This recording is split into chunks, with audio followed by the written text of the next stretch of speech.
In the chilling winds of geopolitical unrest, a storm brews over the Baltic region. This is a tempest not of nature's making, but one born out of escalating political tensions and territorial disputes. At the heart of this storm is the Republic of Poland, a nation standing on the precipice of a conflict that could irrevocably alter its future and that of its Baltic and Nordic neighbors. The origins of this conflict can be traced to the simmering discord between Poland and the Russian Federation. Territorial disputes, long-standing political disagreements, and military provocations have all contributed to this mounting crisis. From the Russian annexation of Crimea to the ongoing conflict in eastern Ukraine, the specter of Russian expansionism looms large, casting a long shadow over the region. But this is not an isolated incident. Rather, it is a part of a larger pattern of rising tensions in Eastern Europe. From the Baltic to the Black Sea, nations are witnessing an unsettling resurgence of old rivalries and disputes that threaten to destabilize the region. The stakes are high, with national sovereignty, regional stability, and global peace hanging in the balance. Poland finds itself at the epicenter of this brewing conflict. As one of the main targets of Russian aggression, the nation is facing its most significant threat since the Cold War. Yet Poland is not standing alone. With allies in Lithuania, Latvia, Estonia, Finland, and Sweden, it is preparing to defend its sovereignty and its place in the world. The tension is palpable, the stakes are high, and the world is watching. As nations brace for what may come, the question on everyone's lips is this: will diplomacy prevail, or will the region descend into conflict? As the world watches with bated breath, the Baltic region teeters on the brink of a conflict that could reshape its future. When dominoes of conflict start to fall, they seldom stop at the first one. In the simmering cauldron of tension that was the Baltic and Eastern European region, the first domino to tip was the sudden and unexpected onslaught by the Russian Federation and Belarus. The initial strikes, swiftly executed, were against the Baltic and Nordic countries. But this was only the beginning of a chain reaction that would escalate and spread like wildfire. The first skirmishes, though brutal and shocking, were merely the opening salvo in a far more complex and far-reaching conflict. These initial encounters, initially viewed as isolated incidents, soon revealed themselves to be the precursors to a series of interconnected military engagements. This was not a random act of aggression, but a meticulously planned assault, designed to destabilize and dominate. As the conflict continued to evolve and escalate, the domino effect became increasingly apparent. Each event, each decision, each victory or defeat had a ripple effect that carried far beyond the immediate battlefield. Countries that had initially been mere spectators were drawn into the conflict, either through alliances or through the sheer necessity of self-preservation. The Baltic and Nordic countries, though initially taken by surprise, soon rallied to resist the aggressors.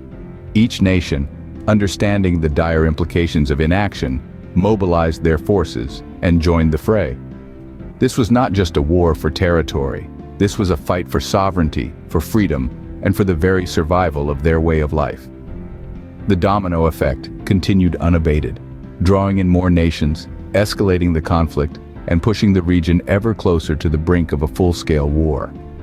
Each fallen domino not only marked a new phase in the conflict, but also served as a stark reminder of what was at stake. Each falling domino marked a step closer to an unthinkable reality, a full-scale war. At the heart of this maelstrom, Poland stands as a beacon of resistance.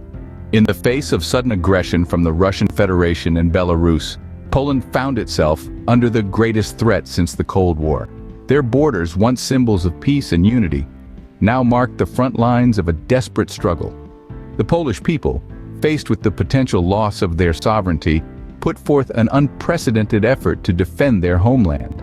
In the midst of the conflict, a figure emerged from the chaos. A young officer in the Polish army, he was thrust into the forefront of the battle. His mission was not just to defend a piece of land, but the very essence of his nation. His story, like that of many others, is a testament to the bravery and resilience of the Polish people. As the invasion forces advanced, the people of Poland responded with a fierce determination. Ordinary citizens became warriors, their homes transformed into fortresses. Every street became a battleground, every building a stronghold. The nation's spirit of resistance was personified in the actions of its people, who stood in unity against the overwhelming odds. This young officer, alongside his comrades, led a defense that was as much about preserving their values as it was about protecting their lands. Their courage in the face of adversity was a beacon of hope, shining through the fog of war. Their story is one of resilience, of a nation refusing to be silenced, refusing to be conquered. The Polish resistance was not just about military strength. It was about that power of the human spirit, the unbreakable will of a people united in defense of their freedom. Their struggle was a testament to the power of unity, the power of a nation standing together in the face of an unprecedented threat. In the face of unparalleled aggression, the Polish spirit remains unbroken. The battlefront, where hope meets despair and courage confronts fear. This is the theater of conflict, a stage where the fate of nations hangs in the balance. Here, the Polish military, in concert with their allies from Lithuania, Latvia, Estonia, Finland, and Sweden, engage in a fierce struggle against the overwhelming forces of the enemy. On the ground, the infantry and armored units clash in a deadly ballet of fire and steel. Every inch of territory won or lost carries the weight of 1,000 stories, each one a testament to the bravery and sacrifice of those who fight. In the air, fighter jets crisscross the sky in high-speed duels, their contrails painting a stark tapestry of conflict against the backdrop of the heavens. The sea, too, is not spared from the turmoil, as naval vessels trade salvos in a grim dance of destruction. But this battle is not waged by soldiers alone. The civilian population, too, becomes an integral part of this struggle. Their resistance, in the face of such adversity, is both inspiring and heartbreaking. They rally together, their unity born out of necessity, their resolve hardened by the dire circumstances. They become a beacon of hope, their spirit unbroken, their determination unyielding. This resistance extends beyond the battlefield, permeating every facet of life. Every act of defiance, no matter how small, becomes a blow against the enemy. Every gesture of solidarity, no matter how insignificant it may seem, strengthens the fabric of their unity. In the face of overwhelming odds, they stand together, their spirit indomitable. This is the reality of the battlefront, a place where the best and worst of humanity are laid bare. It is a testament to the resilience of the human spirit, and a stark reminder of the cost of freedom. The fight is brutal, the losses are heavy, but the will to resist remains undiminished. Against all odds, the resistance continues, the determination unwavering. In the darkest hours, Poland emerges as the last bastion of freedom in the region.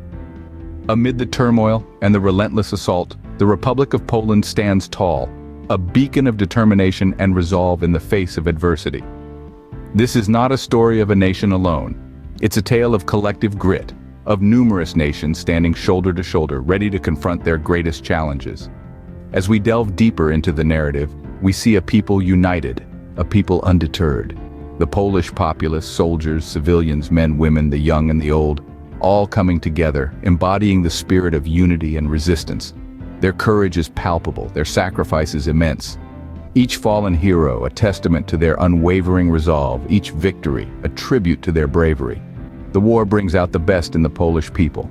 Their unity is their strength, their courage, their shield. Amidst the chaos, they stand strong, their spirit unbroken.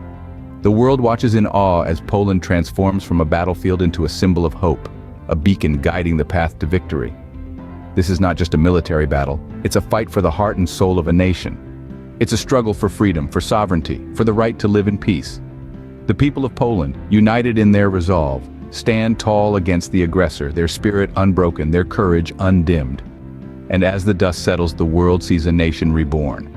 A nation that stood its ground, that fought with every breath, with every ounce of strength. A nation that rose from the ashes, stronger, prouder, defiant. The last bastion of freedom in the region, Poland emerges victorious, its spirit unbroken, its resolve stronger than ever. The last bastion is not just a tale of war, but a testament to human resilience, hope, and courage in the face of threats to freedom and sovereignty. It's a story of a people who refused to be defeated, who took a stand and emerged victorious. It's a story of courage, of determination, of the indomitable human spirit. And above all, it's a story of hope, a reminder that even in the darkest hours, the human spirit can shine the brightest.